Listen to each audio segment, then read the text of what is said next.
Welcome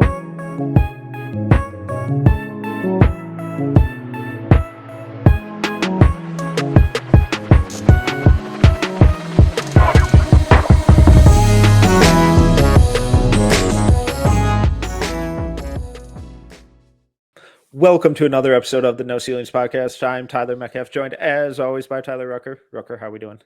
I'll be honest, Metcalf, just absolutely terrible. I'm getting ready for Game 6. Shams just dropped a bomb that Time Lord hath come. He's starting. Fortunate, the old lineup's back. We're getting the gang back together. So pretty big deal. Whatever it takes. Shout out Avengers. I'm probably gonna puke 4 times before the game. Just really nervous. I hope that Jason Tatum found the aliens from Space Jam that stole his talent for the last 2 games. But other than that, super excited for this episode. A lot of heat coming.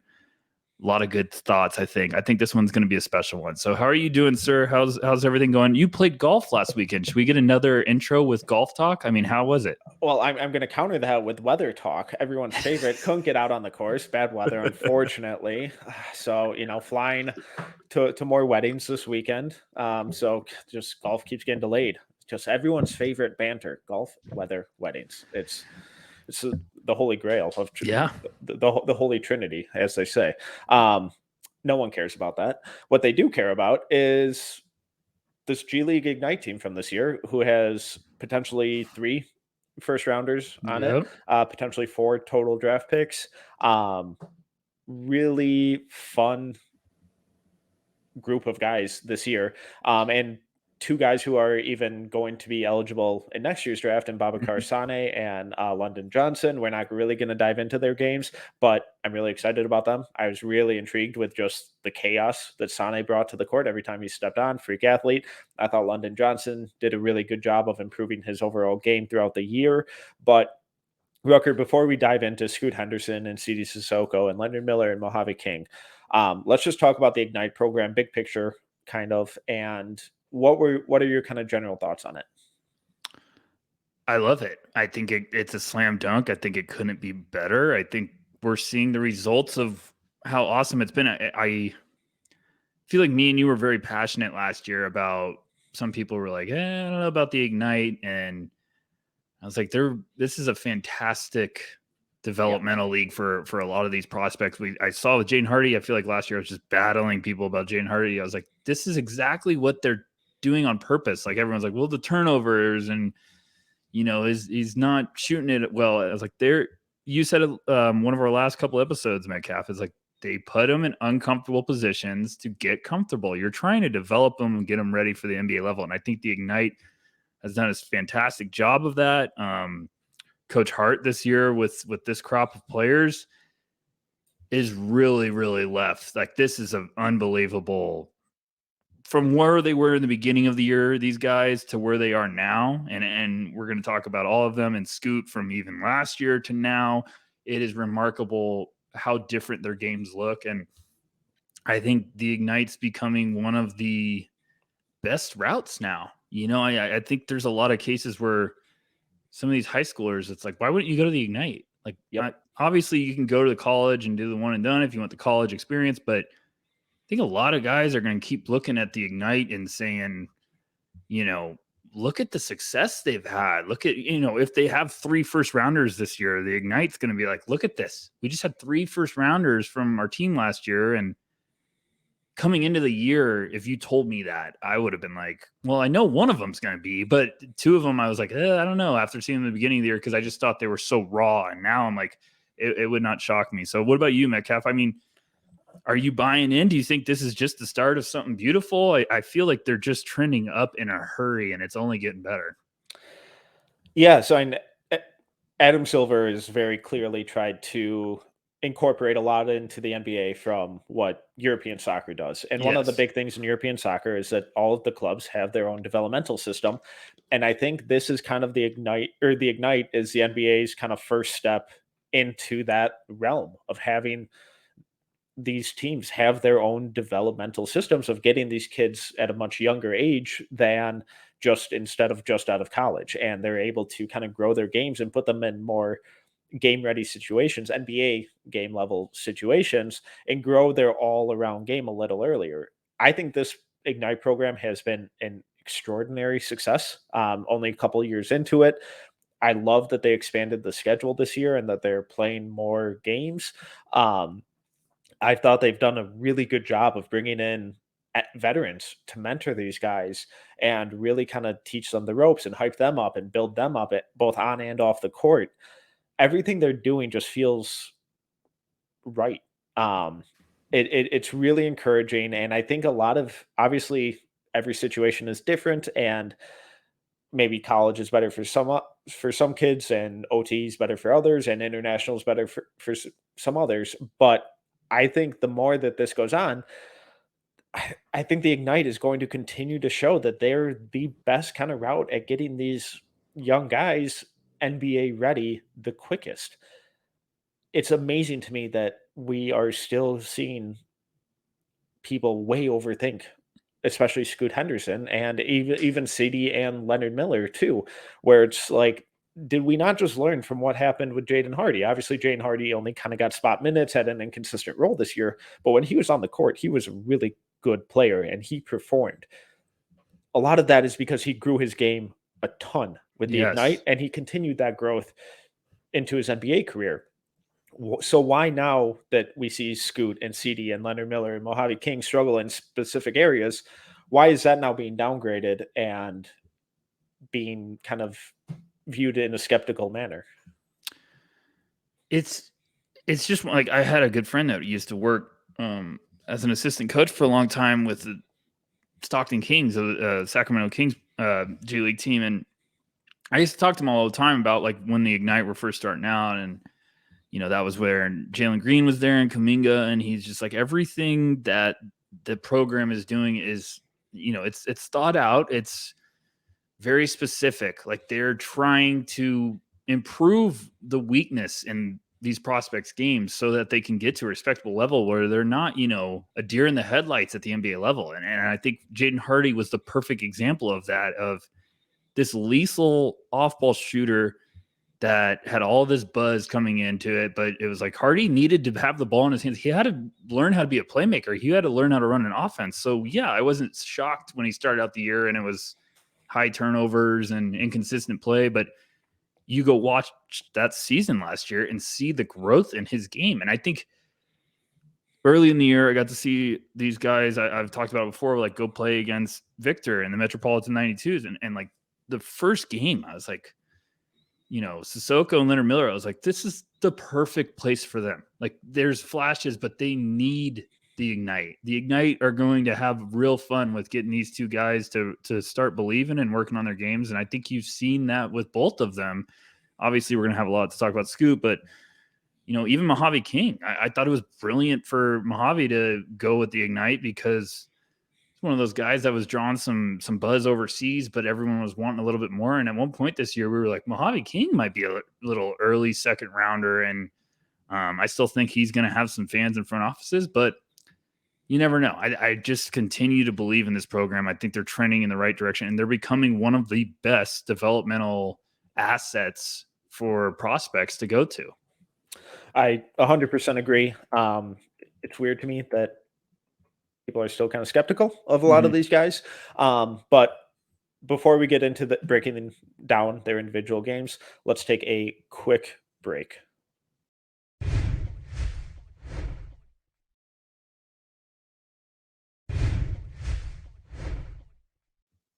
And we're back. Rucker, we have to start with Scoot Henderson. Coming into the year, he was number one on my board. I absolutely adored what his game was. He obviously felt it too for me after Victor Wembanyama showed everything that he's shown throughout the entire season. But I haven't wavered at all with Scoot at two. There are some things that I've come away a little frustrated or disappointed in, but overall, I think he's a guy where you would be thrilled about him being your kind of franchise cornerstone. What big picture view, what were your takeaways with Scoot's film this year? My takeaways were, if I was a franchise that was going to be in the running for the lottery And, as we're recording this, we got 5 more days, which is so awesome to say out loud. Tomorrow it'll be, or as everyone's listening to this, it'll be almost 4, which is insane. Everyone wants Victor. I think I would still do a backflip if you got number 2. Yeah. That's how high I think of Scoot. Everyone's got their, their opinions are, oh, maybe Scoot's fallen. Maybe. I'm like, okay. Every single team that's picking 3rd and 4th is hoping that you're right, because I don't know what else you need from a point guard. I think he's checked every box I've wanted him to see. I went to go see them live. Shocker, I brought this up. And I was a Scoot skeptic, because I was just like, I don't know if I'm buying the hype. And I also was a skeptic about Victor, because I was just like, me and you talked in the beginning of the year. I was like, I went into that thing open-minded of like, I haven't seen them in person, so I'm not going to make this crazy, generational. I was like, no, I haven't seen them in person. Mm-hmm. And I just, as impressive as Victor was, I was as impressed with Scoot, because standing on the court just next to him, I was like, this dude is bulky. Like, he is ripped for a point guard. You just don't see that. And I was also, his like length is freaky. And then it gets reported months later that he's got the +7 wingspan or whatever, or +6. And I was just like, yeah, that checks out. And everything you've heard, all the intangibles, his work ethic, what type of mindset and character he has. And it just seems like he's so mature. I just, you don't find this point guard prospect every year.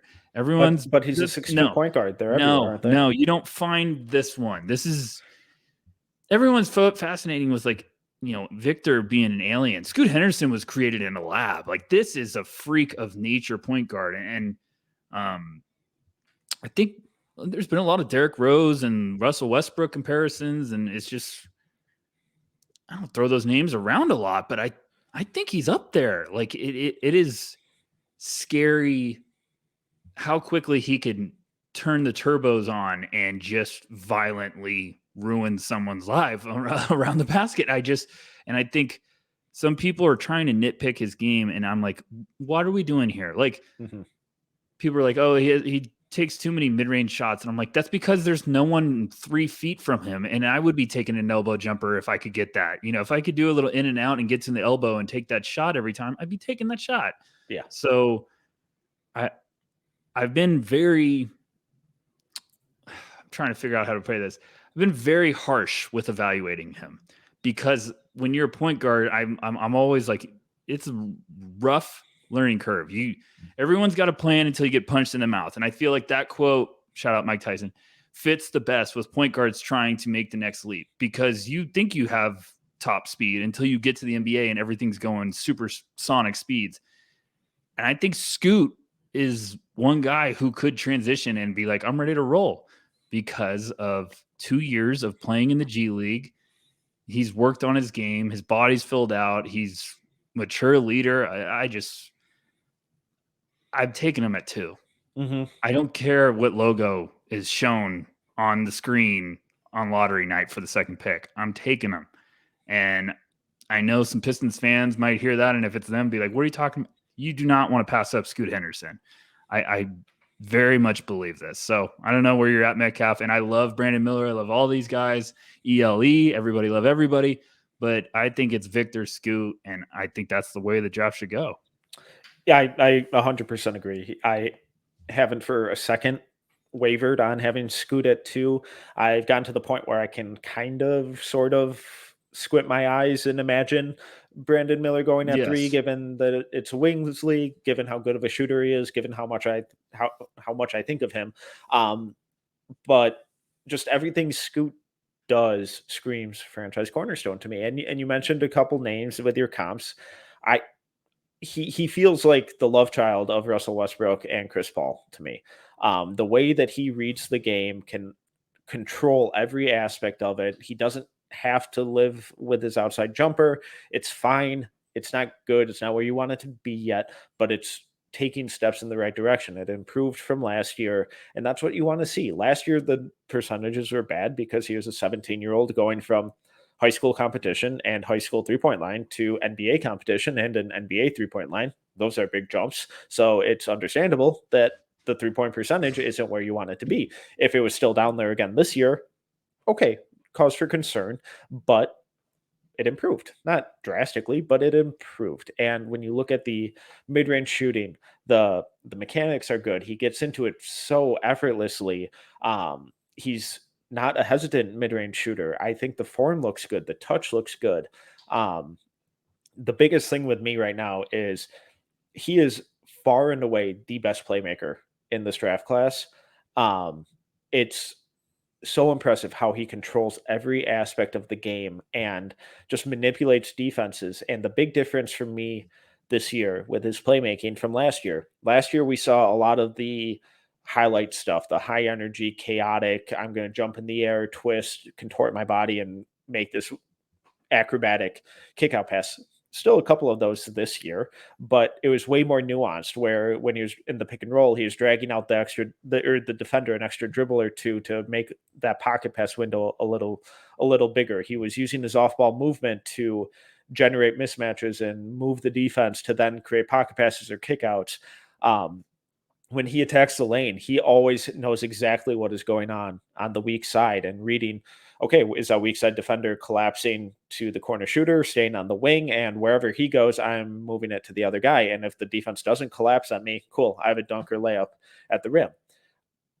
He has just such a natural understanding of how to run an NBA offense while at the same time being able to thrive without the ball. There just really isn't anything about his offense that gives me pause. I think the most alarming thing I saw this year was someone questioning his playmaking. Yeah. Was it Woj? No, was it Woj saying someone said whatever? It was some anonymous NBA source. We love those. I love the anonymous NBA source. Yeah, that almost gave me a stroke because I feel like he's been one of the best playmakers in this class. Because I think you're spot on about that when it comes to like his last year was some out of control, chaotic playmaking where you're like, okay, that's cool. This year, I felt like you could tell things were slowing down. Now he still does have some out of control stuff that he's gonna, and I'm fine with that. But he was still 18 this year for most of the season. I think he's got it all. I mean, I feel like going into that first game, I watched him in person. Me and you were talking about like, oh, I hope he takes the strides defensively. And watching those games, I was like, there's desire there to be a defensive kind of pest. He's a point guard. He's young. I still, he's going to have some areas of his game that are going to need to get ironed out. Every prospect's not finished. I understand that. But from what I've seen from him, the development, the stride forward in 1 year, I mean, my goodness. Now, if going back to what I said previously, like if Detroit got 2 and they love Brandon Miller, get a King's ransom for 2. Go back a couple spots or go back a spot or go back 2 spots. And if you think you could get Brandon Miller, fine. I understand if you do that, like you got to think long term, but I just want to be the team that passes up on Scoot Henderson. So I don't know. Is there something in his game that you're worried about as a rookie? I think he's going to turn it over a lot as a rookie. Which happens, right. guys. Like for everyone listening, I wrote a piece last year at noceilingsnba.com. It's absolutely free. Shout out everyone that just rolled their eyes. I wrote about how point guards take time. Yeah. And I have it's a very eye-opening list when you see the names on it. It's Gary Payton, Jason Kidd, Steve Nash. Everyone hits their stride at different times in the career. And when they hit it, my goodness, buckle up. So, and those guys didn't have what Scoot just had, where it was 2 years of almost NBA-like experience to get ready for that. So I'm not saying Scoot's going to be like, Jason Kidd as a rookie, but I'm saying like if he has a high number of turnovers, it won't worry me. I also had Steph Curry in that one. Like there's a lot of different platforms and paths it takes to all of a sudden everything clicking as a point guard. So sorry, I just wanted to say that. I was also trying to help you because I know you're in deep thought and, helping you out. No, long periods of silence are great for audio mediums. No, so offensively, I don't have really any long term concerns and really even many short term concerns. I expect the outside shot to, he's not gonna light up the arena with it. He's gonna turn the ball over some, but I think he does such a good job of playing whatever role is asked of him, where he is going to be one of these really rare, malleable superstars where you can kind of just plug and play him. Obviously, he's a point guard. The 6'2", 6'3" height, I'd love for that to be 6'6", but it's not. Yes, on the court, he's going to be a point guard, but we've seen for 2 years now him operate a ton away from the ball. People are going to pull up their synergy profiles right now and see that almost 44% of his possessions came as a pick and roll ball handler. Those are possessions where he took a shot, and those are scoring possessions. So much on the court, he is constantly moving without the ball. He's a really good cutter. He's a willing off-ball screener. And then he cuts and then rescreens and then relocates and cuts again, whether it's a set play or just intuition. He does that all the time. And that's one of the areas where I really deviate from the Russell Westbrook comp, because yes, the athleticism, the chaotic ability to get to the rim at will, the highlight stuff, I get all that. But when Westbrook doesn't have the ball, he doesn't do anything. He doesn't screen, he doesn't cut, he doesn't move.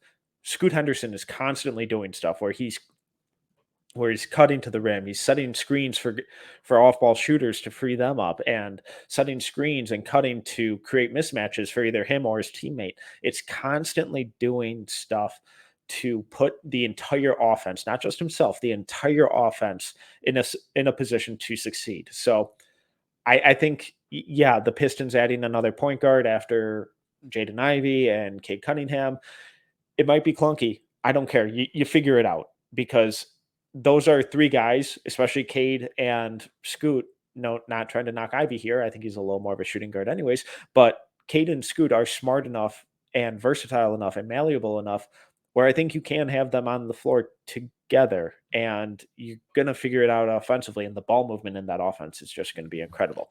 Where I do worry about him a little bit is on the defensive end. Where are you at with the defense? What's the area of concern? Because I feel like the on ball, I've seen much growth when it comes to like his desire. I think in isolation, where are you at? In isolation, I think he's good. I think his screen navigation is rough. And then I think the off ball stuff is not good. I thought it got better throughout the year when he wanted to. I kind of fucking hate that platitude, but oh, well, when he wanted to, he's an awesome defender. Well, okay. It'd be nice if he wanted to a little more, but the off-ball awareness, he lost track of what was behind him a ton. He ball watched a lot. The screen navigation, like I said, not good, but the screen navigation in particular improved throughout the year. There was just a lot of lacking attention to detail on the defensive end. That's fair enough. I just feel like we could talk about him forever. Do you want to move on, or we got any lasting thoughts about Scoot? Just big picture with Scoot. Give me your favorite fit. Give me your favorite fit. Oh God. I think Houston makes a tremendous amount of sense. San Antonio, I love.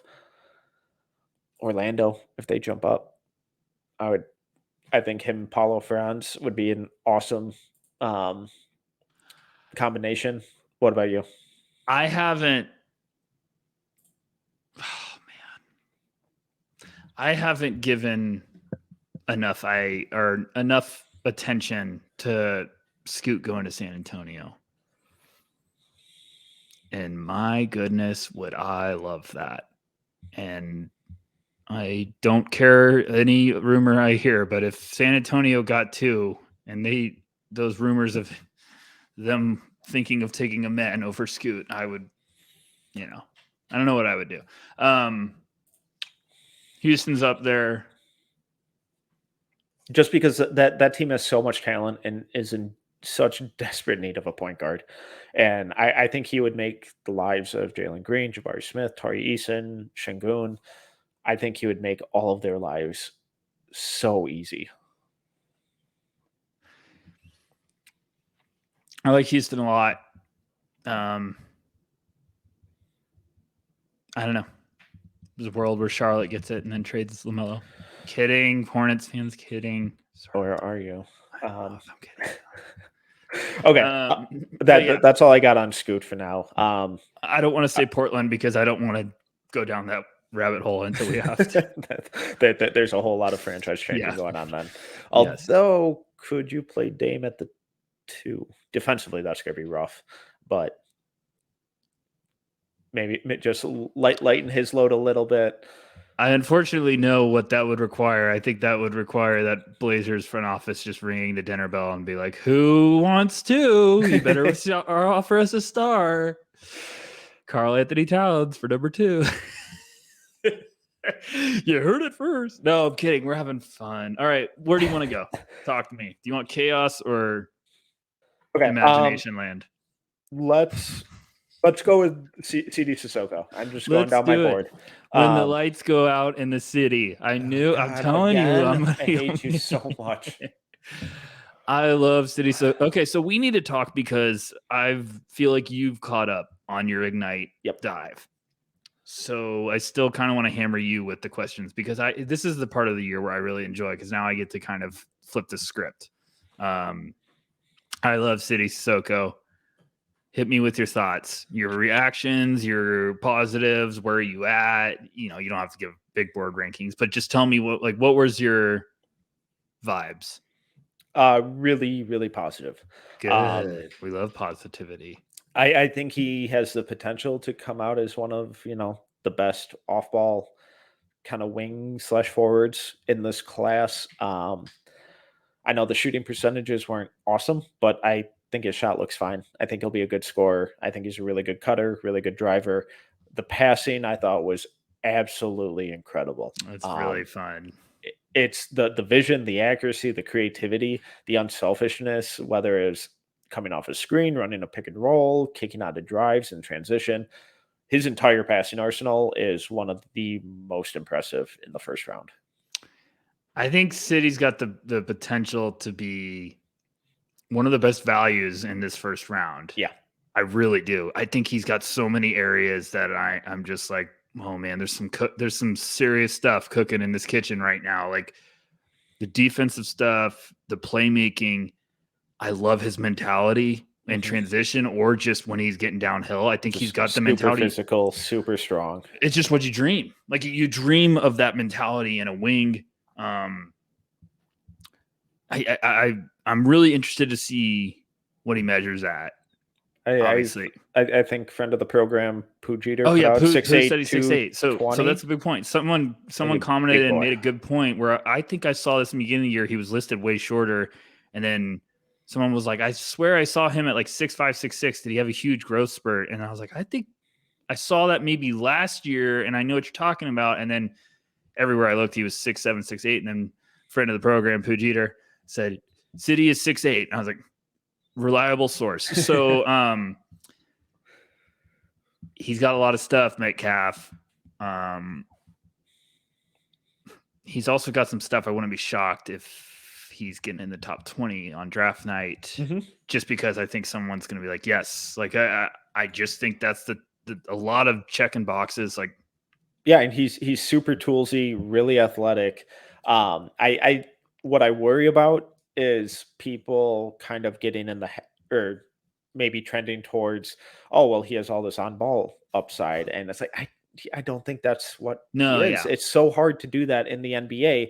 We really have to scale that back and be realistic about expectations with it, because one of my biggest gripes with his offense is the ball handling. I don't think he's a really dynamic ball handler. I thought he kind of struggled when help defense came or was really put under pressure. Definitely more of a north-south type of guy and not east-west, kind of creating space that way. But when he was going north-south, he's so strong and secures the ball really well once he gets it in his gather and goes up. where it's like, okay, this is a real tool. You like the straight line drive is a real tool for you, especially if the shot is just okay and you force defenders to close out, because then he obviously has the size and the strength to finish at the rim or at least initiate contact, get to the line, but then also the tool to find cutters and shooters on the weak side. But just because there's that kind of creation, that secondary, tertiary creation upside with him, I don't want people to kind of overblow it and get into the, oh, he could be a primary on ball creator. It's like 10% of the league is actually that guy. Yeah, the on-ball creation, I feel like it's a little like we all dream of it, but it's like how many of those are we really force feeding? Like I'm even looking outside the lottery right now, and 16, 17, 18, 19 is Utah, Lakers, Miami Heat, Golden State Warriors. I'd love him everywhere there. I'd like him on every team there. I feel like that's a good spot for him everywhere. And then like Houston, even at 20, I'm like, might make some sense. God, I like, love him with Miami. I love him. And I like him with the Lakers. I think that's the right mentality to put in on the wings. Like, obviously, the shot needs to come around, but like you get a nasty defensive, just like, I'm going to the basket to rip your head off with this dunk. Like, he just has the mentality you want from a raw wing. And he was one of the top guys that I saw when I saw that game live in the beginning of the year. And I love that game because it was like, I get to see him as just complete raw and get to evaluate the film all year. And when I saw Sidy, he made a play, and I was like, my goodness. And then he had an out-of-control play, and I was like, this is the best possible guy for the Ignite this year. Yeah. And I'm not trying to dog Leonard Miller, but I was like, the Ignite needs Sidy, and Sidy needs the Ignite. I was like, this is a perfect marriage, because I was like, he has the tools to really be something, but they need him to just get reps and slow down and, play with some poise. And I think you saw that with the playmaking coming out throughout the year, because it's some really, really impressive stuff. When it's just feel and awesome vision. And I don't know. I think that's going to be a hot name. I think there's some fans. There's been fans. That's why he came from overseas to come play with the Ignite. Like I think there's going to be some front offices really intrigued. Where are you at with the defense? I think there's some really special stuff developing. I think there's some good fundamentals. I think there's some physicality. I think there's some on-ball blocks that he shows some really good stuff. I feel like you're not there. So talk to me. I think is it the consistency maybe that you're lacking on a little bit, or where else? Like I think he's got a lot of stuff that you're like, this is good foundation to build off of. Yeah, and I think he's really raw right now. Kind of fouls a little more than you want. And a lot of that is, I think he kind of struggles guarding up. Guarding quicker guys. Yeah. Guarding down. Yeah, guarding down. No, it's okay. I get it. So with big boards and stuff, we're always talking up and down. I still don't know what the right way to phrase it is, because every time I say it, I'm like, no, that's not right. Like, you need to move them, Yeah. Whatever. So comparing him to a guy like Bilal Coulibaly, I really like the idea of Coulibaly switching mostly 1 through 3. I kind of want Sidy to go more 3-4, if that makes sense. I think his physicality, his strength, his instincts, so the work rate are all generally good. I think his kind of first step against the quicker guys is a little slow, and he tends to cross his feet doing that, which takes him off balance, puts him a step behind, and leads to a lot of the reaches and the fouls and stuff. But the intention, the work rate, the competitiveness, both on and off ball, I thought was there, at least to a level where it's like, okay, we can elevate this with more experience and more coaching and all that kind of stuff. So I'm encouraged long term. I don't think he's going to be a good defender immediately. Shocker. 99% of rookies aren't. But I think, 3, 4, 5 years from now, I think he could be a really at least above average defender. I'm trying to be better about this, but for everyone that's not familiar, here's a little background on Sidy's stats for the year. So, averaged 29 minutes a game. He averaged 11.6 points, 2.8 rebounds, 3.1 assists, 1 block, 1.1 steals, shooting splits of 43, 31, 64. But like, I mean, he had some stretches in the year where you're just like, whoa, Sidy, like something's starting to click. Like he had a 4-game stretch where it was, or 5-game stretch, sorry, where he was 23, 24, 22, 22, 20. Like he started cooking, and I was like, the light switch has come on for Sidy. So I'm right there with you. I don't think we ever should say like, oh, he's going to come in and be a dominant defender as a rookie, because it's like, no, you're not. And if you are, you're a freak of nature. Yeah. Like, I don't think we're ever going to get an all defensive rookie, like wing. I don't know. And someone's probably going to like, oh, that's happened. I'm like, yeah, that probably did happen. I get it. But I just also think it's just a different age when it comes to awards and stuff. Like now it's media, social media driven, like whatever. That's for another episode. But I do like Sidy. I've warmed up on him a lot. And that's why I was really excited to do this episode with you when you caught up, because I feel like I was lower to start the year, and then the growth I've seen, I've been like, all right, I'm in. And the playmaking really got me there, the nastiness, the mentality, and I think the shot is coming along in a promising way. So yeah, I think the shot will be at least good enough where, he's playable. I don't think it's going to take him off the floor by any means. So I agree with you. He's risen a ton up my board. I think he should be easily a first rounder. When you think of his game, who does it remind you of? I hate when you do this. A pro comp for Sidy? Yep.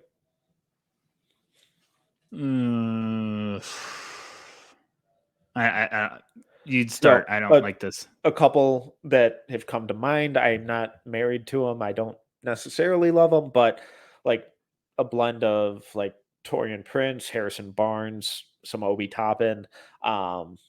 Those are kind of 3 names that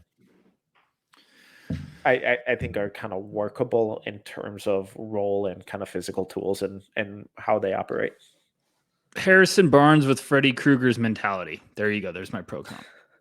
I do like Harrison, but I feel like I wanted Harrison early on with the Warriors to just be like, just go dunk on people. And then I feel like he finally did it to someone on the Timberwolves. Who was the big man on the Timberwolves that literally I loved him, and then I feel like he looked like he was in the KGB. Nikola Pekovic? Yes. Yeah. I think he dunked on Pekovic, and it was just like the most vicious slam of all time. But Pekovic also, when I was working game nights for the Warriors, walked by me a game he was sitting out and literally was just like in an all black suit with no tie. And I was like, he's literally in the KGB in the offseason. Like, he just came from his day job. Yes, 100%. Like, I was just shocked. I was like, he's terrifying. So, shout out, Peg. But I don't know. I just, Sidy's got some fun stuff. Yeah. Like, I think there's a lot of fun teams towards the end of the first round that I'd love for them to get. Like, I talked to Nick on the deep dives. I was like, I'd love him to go to the Kings somehow. Just somehow go to the Kings. Like, be a nice little fit. Even a team like Brooklyn or something like that. You just get in a fun area where you start talking about like, oh, that'd be a good spot. That'd be a good spot. I don't know. So yeah, I don't know. Well, anything else, or you want to go? Should we I think we got to move on to Leonard Miller. But first, let's take our last break.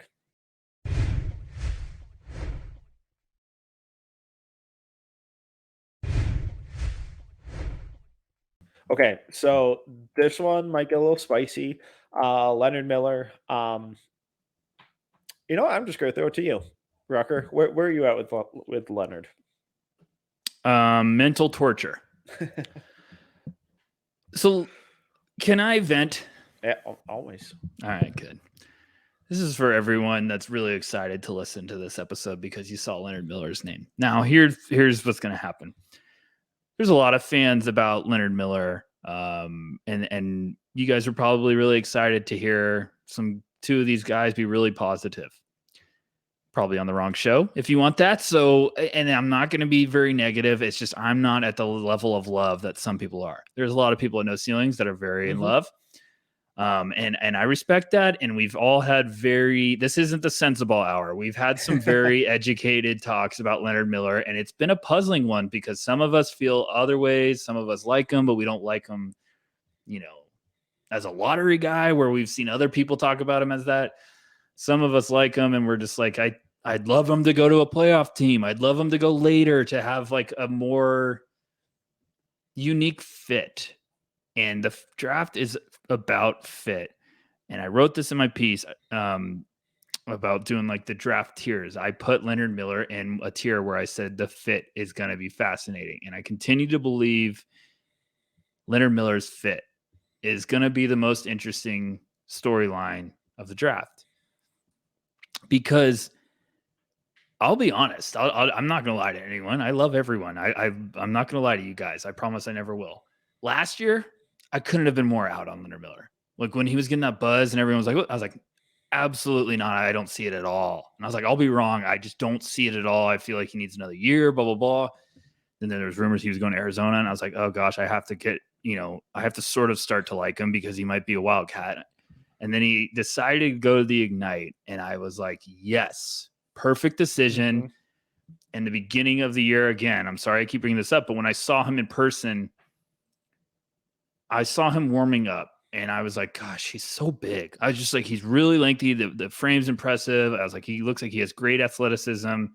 The shot scared me, but I was like, he looks like he could be such a unique weapon. And watching the game, I was like, another guy that needs the Ignite and the Ignite needs him, because I was like, he looks like he just doesn't, like everything's sped up to supersonic speed and he doesn't know what to do. And I was very low on him in the beginning of the year. The leap he's taken to right now is unbelievable. Like that's the holy grail of the Ignite, is what Leonard Miller has turned into in 1 year. And everyone thought this was going to be a negativity podcast. And I just threw a curveball at you. I praise Coach Hart, the Ignite developmental staff, Leonard Miller for working his ass off. Like everything about it has been awesome. I just don't have him as a lottery guy. I don't have him there. I've got him later because I think if you've got to have a right plan for him to be Leonard Miller, like to let him be himself. And I don't know where I want him to go, but I feel like I'm going to watch the whole draft and just be like, where's he? Like someone, just who's believing, who's buying in it. And he's probably my number one guy I'm going to keep asking around about. I'm like, what do you think? What do you think? Because I'm going to find someone who likes him and I'm going to be like, okay, like I'm going to find it. And he's a really fascinating study for me personally, because the more I watch, the more I'm like, gosh, man, this could work. But I'm just like, where? Like who is buying into it? And I don't know. So I'm sorry, Metcalf. I just had to vent that a little bit so I could focus. Now, where are you? Like, hit me with your vent. Help me help you. We'll say this is like Goodwill Hunting. I'm Matt Damon. You're Robin Williams. All right, rest in peace. And we're gonna, go a little back and forth, air it out. You're gonna give me some Fenway Park story about meeting your wife. Gotta go see about a girl. All right. So last year, I hated it. I hated all of it. And it is, and now I could see him as a first round guy, and that is just incredible growth in 1 year. And I think it's really important to note that this was basically the first year of him playing structured basketball where he was held accountable and actually, got high level coaching and wasn't allowed to just do whatever the fuck he wanted to out on the court. And that was the big thing last year, where it's like, okay, like there are flashes of cool stuff, but it doesn't really feel like he knows how to play basketball. This year, that he showed that he might be one of the most coachable kids in this entire draft. And that is really important when we talk about long-term projection, because it shows that he has an insane work ethic. He's willing to take direction. He's willing to work on different areas of his game, even if it doesn't lead to gaudy stats. And, to counter that, he put up really good numbers in the G League. for being so raw. It's really, really, really, really, really impressive stuff. I cannot understate that enough. And for the people who have him in their lottery, I'm assuming that one of the big reasons is look at the jump he took in 1 year, given his circumstances, and just imagine what that could be for another 2 to 3 years. That makes sense. If you have him in the lottery because of that, I can understand it. I can support it. All of that. I just don't think it's going to be quite as linear development as that. It's I think so much of what gets hyped up with him is so theoretical and kind of ignores what he did on the court this year. I I don't see the dynamic ball handling and offensive creation that a lot of people see. The shot, I think, needs to be completely reworked. The defensive stuff is still bad. It got a lot better throughout the year. Started the year, it was really bad. Um, End of the year, it was passable. But what was so encouraging about it is that there is versatility with his on ball and interior and perimeter defense. I thought he did a really good job of staying vertical at the rim. Um, and you could tell that he wanted to defend. There was work there, there was thoughtfulness there.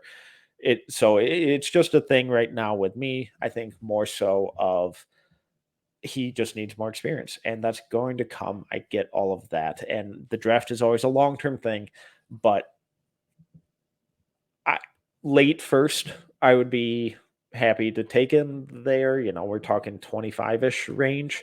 I think much earlier than that. I think that's a really, really, really big risk.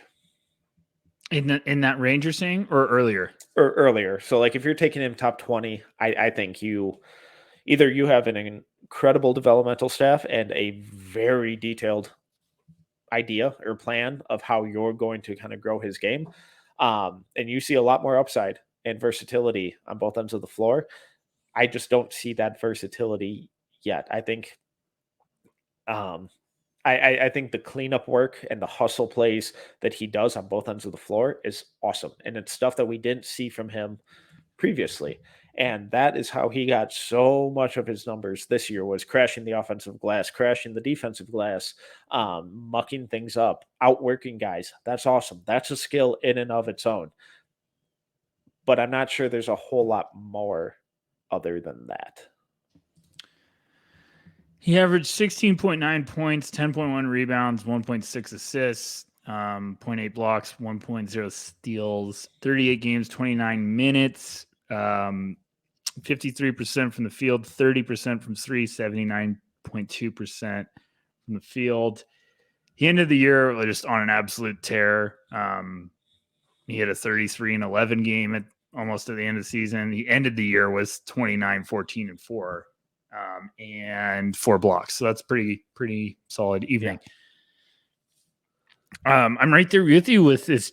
And I want to go back because I don't want people to think we were just bashing him. But like when I said I was just completely out last year, I was just like, he's not an NBA. He's not ready for the NBA. Like he'll get eaten alive. He's so raw. He needs another year. And that's all I was saying. Is I was just like, we're always rooting for these guys to have success. And clearly the Ignite was unbelievable. It's one of the best developmental stories in this draft because he's legitimately looking like a potential first rounder. I'm just struggling to find where I want him to go because like I'm trying to look at a list of teams, but I don't know. Like, does Sacramento make sense? You'd certainly help their rebounding issues.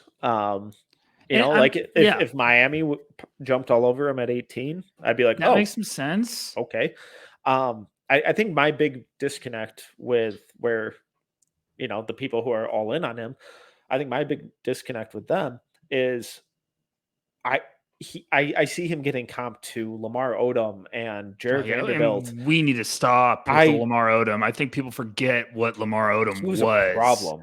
He was I fucking loved Lamar Odom as a player. Like he was unreal Yeah, and I I also watch don't him see destroy my life with the Lakers in the title game. So I don't need everyone to try to tell me that Leonard Miller is Lamar Odom. Now there's flashes of it, which you can watch highlights and be like, oh, look at this. I'm like, Lamar Odom was very, very like composed, skilled, and also could hit an outside shot consistently.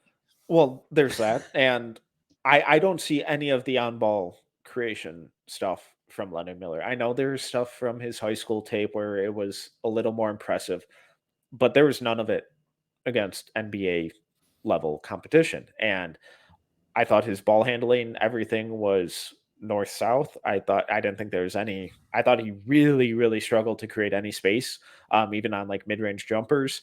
I thought the passing was eh. I didn't see any of this dynamic defensive manipulation and passing guys open and, really moving different levels of the defense. The scoring is what it is. The outside shot is what it is. Hopefully it's not that forever. But offensively, if you're going to drop Lamar Odom, that is not the guy to use it on because he hasn't shown any of that against superior competition. And then defensively, I think, people see, oh, good athlete, great length, good size, can't shoot. Jared Vanderbilt. Really, next time you watch the Lakers, watch how Jared Vanderbilt moves his feet and watch how quick he is. Watch how low in the stance he gets. Watch how he slides over screens. Leonard Miller can't do that. Not yet, at least. Maybe if he's slimmed down and, he's not fat or anything by any means. But if he, got a little leaner, probably a better way to put it, maybe he could get there, but I don't see it. I would rather have him bulk up and go the Kevon Looney route and be that kind of physical, undersized big man. I don't think he has the foot speed or the footwork to defend on the perimeter like a Jared Vanderbilt does. What Jared Vanderbilt does is really special stuff on defense. But what Leonard Miller currently does, he's really strong. He's really physical. He has really good verticality, just a menace on the boards. If he took that Kevon Looney route and focused on getting stronger and really honing those interior defensive skills, now I can get around with the idea of, okay, 20 to 25, that's a really, really interesting player. Like things that I like. Really high motor. I Yeah. love how he'll battle. He's a menace on the boards.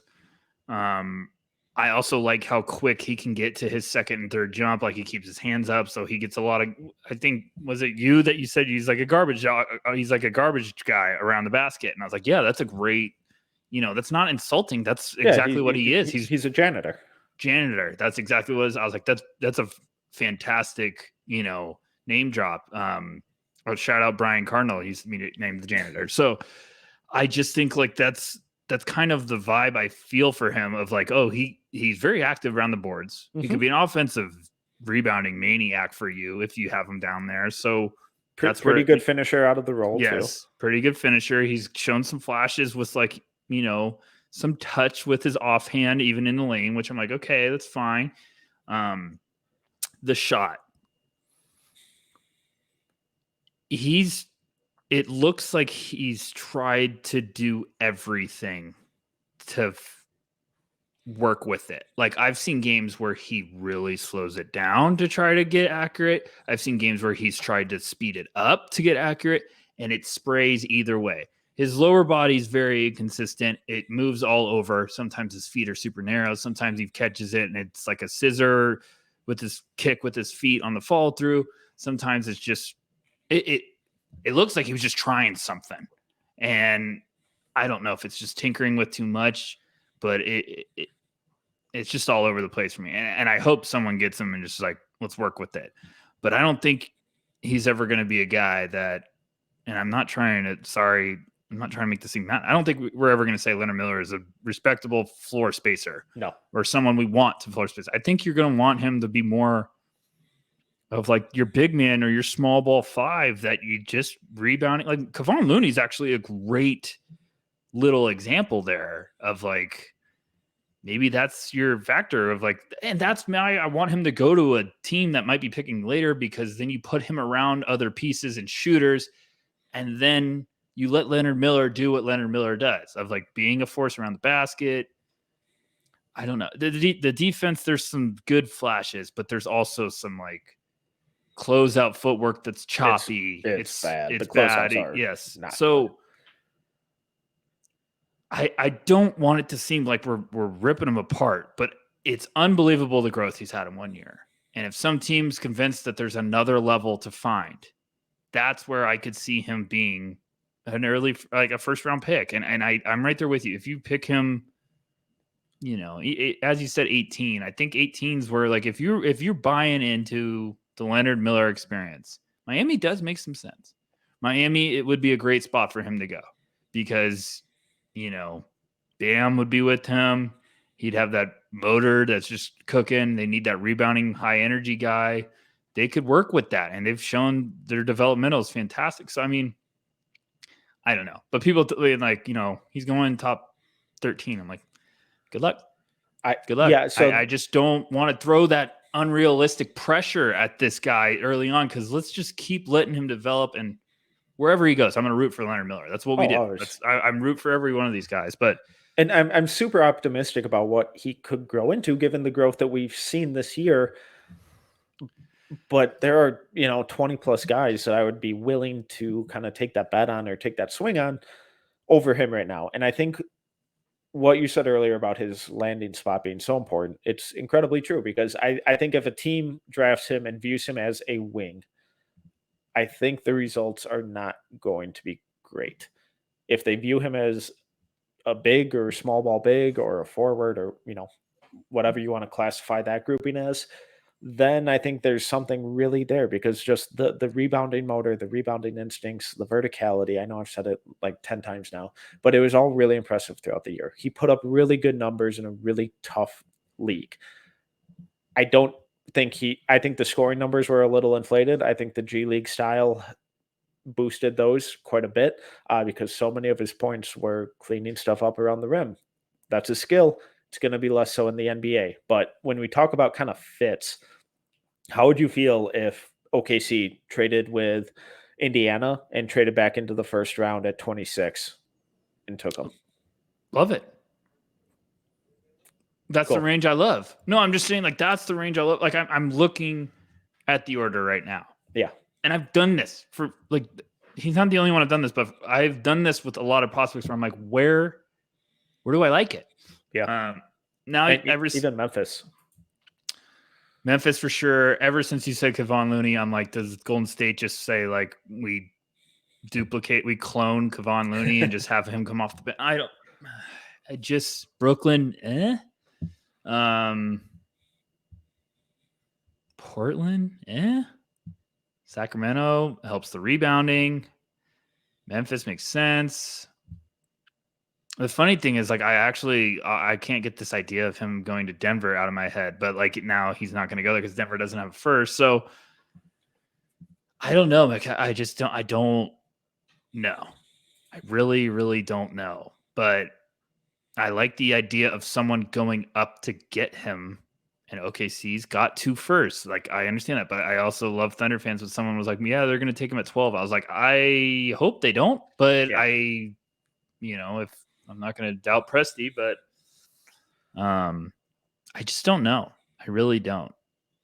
And now I'm trying to talk myself into the Celtics like making sense, but I don't know. I don't know. He's definitely an interesting one. Definitely one of the more polarizing prospects. I think he's worthy of going in the first round for sure, but he's got. I think he's one of the kind of widest ranging prospects when we talk about big boards, not just at no ceilings, but at large. So it will be fascinating to see where he kind of lands. Last guy on the Ignite, Mojave King. What were your takeaways with him? There was a point in the year I was really just a fan of Mojave King. I was like, this is going to be, like, he might not go first round, but I said, I think this is going to be someone that could potentially be a nice little diamond in the rough. He's just one of those guys that I feel like every time I watched the Ignite, he kept popping, like, with making a good play. And I was like, man, that's a nice play. And then one of his things from overseas, it was like every NBA team was very smitten on him, but it was just inconsistent. Like the production never was consistent. Mm-hmm. And I feel like in the Ignite, it was all of a sudden starting to come alive. And I was like, uh-oh, here we go. And then just the inconsistency came back. So I'm interested to see where that stock could be at, because I still believe that there might be a team that's like, hey, maybe this is a rotation guy we could develop into a nice, smart player. Because he does play smart basketball. Yeah. Like I think those are the type of guys that evaluators or fans might not be higher on, that NBA teams and scouts could be higher on, because they're like, this is going to be a guy that could come off the bench and make smart plays, moves the ball, understands when it's his shot, plays good defense. So Mojave's a tough one for me, because I'm trying to see it. I'm like, okay, am I thinking of as an evaluator, or am I thinking as like an NBA scout? Because there's a difference, in my opinion. Like I could have a guy up on my board, and sometimes you got to think like, would an NBA team like this guy more? Because the production guys are always fun for us, Mm-hmm. but sometimes NBA guys are more intrigued with like, oh, he always makes that hockey assist, or he always is making the smart rotation, or, he's really intelligent, or his intel is fantastic about what type of player he is. And I don't know. I don't know if that's confusing for some, but where are you at with Mojave? Do you think there's a shot still he's getting drafted? Do you think this could be a little diamond in the rough? Do you think this is a two-way guy that needs some more G League run? Yeah, and I would be willing to spend like a late second round pick on him. I thought his off ball movement was superb. I think he's one of the best cutters in this draft. Just his timing, recognition of kind of cutting lanes, I thought was so impressive. He was just one of these guys where the numbers never really felt like they lined up with the tape. I never came away from any of the games like, oh God, he can't shoot. Like this guy's like his shot's broken. I never came away with that thought, but then you look at the numbers, it's like, oh God, this guy can't shoot. And it's like, what the fuck was that? So it's really frustrating because unfortunately he's going to be one of these guys where is the shot going to come around or no? And if it doesn't get to high 30%, he's probably unplayable, unfortunately. I thought he was a sneaky good driver, good finisher around the rim, kept the ball moving, didn't really, just never had those plays where you questioned like what are you doing. Defensively, I thought he was a really smart defender both on and off ball, but I think there's some physical limitations where it's like, okay, this he's never going to be a great defender, but I don't think he's necessarily going to be a huge detriment to your defense. So it sucks. I hate this platitude, but he's going to be one of these guys where it's like, okay, can you figure out how to hit a corner three at the minimum? And if not, there are 1,000 other guys that teams can go after. That's my biggest thing with him is, I'm even looking back at his splits throughout the year, and I'm just in awe of the shooting numbers, because I'm like, he's not that bad of a shoot. Like what? And finished the year, according to the G League website, 30 games, 25 minutes. He averaged 8.1 points, 4.7 rebounds, 1.2 assists. Shooting splits of 41, 24, 80, which a 24 is just a shocker. Yeah. And then I'm looking at the splits like by month. And December to March, 25, 26, 22, 21. And in February, he was getting an uptick in minutes. He averaged 29.2 minutes. He averaged 10.6 points, 5.3 rebounds, but still just shot like 22% from three. And you've watched games, he's got a smooth shot from outside. So that's just shocking to me. But if he wants to have any shot, no pun intended, of making the league and sticking on a roster, he's got to get that outside shot. Like he's got to be, if he could shoot 40% from three, he would stick on a roster, because I think that's just his game and how smart he could be. But it's always been the thing with him. Like he came from New Zealand, and it was always like he's got tools, he's got size, inconsistencies. And I thought this year it was turning the corner. I was like, this is a fun one. And I really do agree with you. Like the tape doesn't measure up with the numbers. I'm always like watching those games. And I'm like, Mojave can play. Like he hits some nice shots. He's got and he's cutter. Like, I don't know. It's just annoying, and it wouldn't shock me if he gets drafted because I'm right there with you. I think someone late second round be like, this is worthy of it. And that's also a guy, like, if you like him, you might not want to be like, I want to wait for him as an undrafted, try to get him on a 2-way. But I think this year is where we're going to get 3 2-ways, right? That's a guy you would probably want to throw in on one of those if you can. So never know. Well, Rucker, this was a blast. Please plug away. I'm at Tyler_Rucker on Twitter. I just did a couple basketball bandits breakdowns on YouTube on Kobe Buffkin and Cason Wallace. Metcalf gave me crap for them being too long, so we're going to try to do a new segment, maybe focus on some specific skill sets where Metcalf told me the idea and I basically wanted to throw my chair out of excitement. So we'll make those shorter, but go check those out. Go check out our YouTube channel. Thanks guys for all the support. Lottery's right around the corner. We're going to have a big announcement. I think the morning of the lottery. I'm going to figure out if that's the day we want to do it, but I love you all. And we will be doing live stuff on lottery night. Make sure to follow our socials at No Ceilings NBA, just to make sure that once those more detailed accounts come out, that you see them and you can come hang out with us. It's going to be an awesome night. And just, the next step towards the draft. It's the next big milestone. But once again, I'm Tyler Metcalf. You can follow me on Twitter at TMetcalf11. You can find all of our written work at NoCeilingsNBA.com. And you can watch this podcast along with a whole bunch of other stuff at No Ceilings TV on YouTube. If you enjoyed this episode, please make sure to subscribe, leave a review, and a 5-star rating. Until next time, see ya.